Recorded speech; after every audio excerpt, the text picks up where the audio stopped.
पंजाब के मुख्यमंत्री भगवंत मान देश के इतिहास में पर लिख रहे हैं कि ईडी अरविंद केजरीवाल की सोच को कैद नहीं कर सकती, लेकिन बीजेपी आरोप यह लगा रही है कि सोच तो भ्रष्टाचार की है, भ्रष्टाचार की गंगा बह रही थी। तो यहां पर लोगों को समझाने की एक चुनौती भी आपके सामने मुंह बाए खड़ी है। मैं एक चीज कहना चाहूंगा जी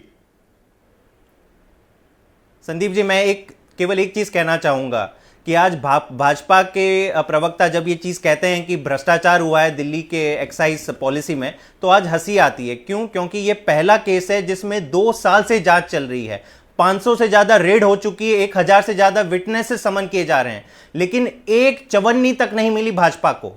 एक चवन्नी, एक नया रुपया आम आदमी पार्टी के पास पहुंचा वो नहीं मिला। लेकिन एक शराब कंपनी जिसका दिल्ली लिकर पॉलिसी में इनका भाग था, उस पर जब रेड पड़ी तो उसने इलेक्टोरल बॉन्ड के जरिए बीजेपी को पैसे दे दिए। उसकी तो पूरी मनी ट्रेल इलेक्टोरल बॉन्ड के डेटा में आ गई। तो आज तो ईडी को भाजपा के मुख्यालय पे जाना चाहिए था रात को, यह पूछने के लिए कि दीजिए शराब नीति का पैसा।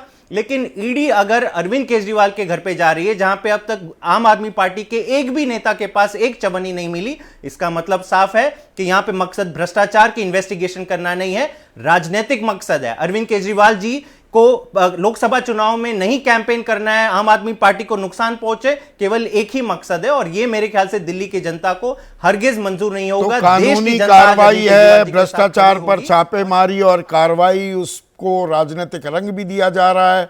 केंद्र सरकार की तरफ से बेजा इस्तेमाल हो रहा है संस्थाओं का, या विपक्ष की दाल में भी कुछ काला है। पर अभी खबर हमारी निगाहें बनी हुई हैं अरविंद केजरीवाल के घर पर। वहां की ताज़ा तस्वीरें भी मैं आपको दिखाने वाला हूं। मेरे दो सहयोगी वरुण जैन और दीपक रावत मौके पर ही अब मौजूद भी हैं, रास्ते में बल्कि पहुंच रहे हैं। दीपक, ताज़ा अपडेट क्या है? जी देखिए संदीप जी, फिलहाल सुप्रीम कोर्ट तो पहुंच गई है आम आदमी पार्टी अरविंद केजरीवाल, और इस वक्त जो कोर्ट के रजिस्ट्रार जनरल हैं उनसे संपर्क किया जा रहा है। कोशिश ये की जा रही है कि चीफ जस्टिस तक जानकारी दे दी जाए कि इस तरीके से अरविंद केजरीवाल को, एक मुख्यमंत्री को गिरफ्तार करने की कोशिश की जा रही है। और जिस तरीके की खबर आ रही है कि अभी जो पूछताछ की जो बात चल रही थी, वो पूछताछ भी अब शुरू हो गई अरविंद केजरीवाल से। उनके फ़ोन बंद कर दिए गए, क्योंकि जो तमाम पार्टी के नेता वहाँ पर पहुँच रहे हैं, उन्हें न अंदर जाने दिया जा रहा है, न वो उनका फ़ोन से संपर्क हो पा रहा है अरविंद केजरीवाल उनके परिवार से। तो जाहिर तौर पर उनके फोन जो हैं वो बंद कर दिए गए हैं। तो बड़ी खबर आप इस वक्त ये दे रहे हैं, पूछताछ भी बाकायदा शुरू हो गई है अरविंद केजरीवाल से। जी बिल्कुल बिल्कुल, पूछताछ इस मामले में शुरू हो गई, जो अभी की जानकारी मिल रही है। और जिस तरीके से कहा जा रहा था कि सिर्फ समन दिया जाएगा, लेकिन ये जो खबर आ रही है कि पूछताछ शुरू हो गई है, तो ये मान के चलिए संदीप जी, अगर पूछताछ में ईडी को लगता है कि वो संतुष्ट नहीं है सवालों के जो जवाब मिल रहे हैं उससे, तो ईडी की टीम जो है अरविंद केजरीवाल को अपने साथ दफ्तर में ले सकती है। ये पहले हमने जानकारी दे दी थी और इस सूत्रों से जानकारी आ भी रही थी। अब मैं आपको 4 अक्टूबर 2023 के दिन ले जाना चाहूंगा। यह इतिहास दोहरा रहा है कि अपने आप को, संजय सिंह के घर भी ऐसे ही ईडी गई थी, फिर पूछताछ हुई और शाम होते होते हिरासत में ले लिया गया था। यह वही एक फ्लैशबैक दिख रहा है कि आपको, आप उस वक्त भी संजय सिंह के घर मौजूद थे?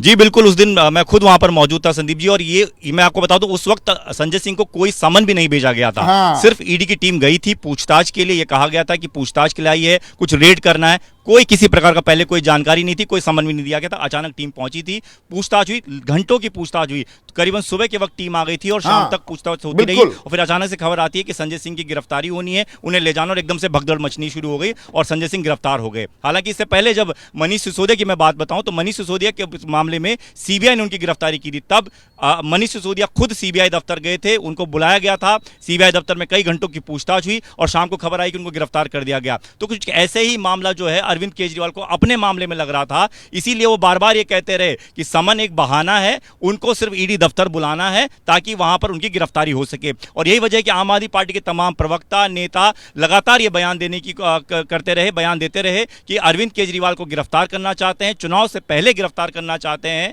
यही वजह है कि उन्हें समन पर समन भेजे जा रहे हैं, जबकि खुद ईडी इस मामले को लेकर कोर्ट में गई है। कोर्ट ने तारीखें दे रखी हैं। राउज एवेन्यू कोर्ट में 1 अप्रैल को सुनवाई होनी है, हाई कोर्ट में 22 अप्रैल को सुनवाई होनी है। उसका भी इंतजार ईडी ने नहीं किया और ईडी आज अरविंद केजरीवाल के घर पर पहुंच गई है, पूछताछ शुरू हो गई है और यह कहा जा रहा है कि अगर संतुष्ट नहीं लगती है ईडी की टीम सवालों के जो जवाब मिले उनसे, तो ईडी की टीम आज अरविंद केजरीवाल को अपने साथ भी ले जा सकती है। वो तो स्टैंडर्ड ऑपरेटिंग एक प्रोसीजर होता है कि जांच में सहयोग नहीं दिया, सवालों से कन्नी काटते दिखे और संस्थाओं के जो सवाल होते हैं, जांच एजेंसियों के सवाल, उनको पूरी तरह से सेटिस्फाई करना भी अच्छी खासी टेढ़ी खीर होती है।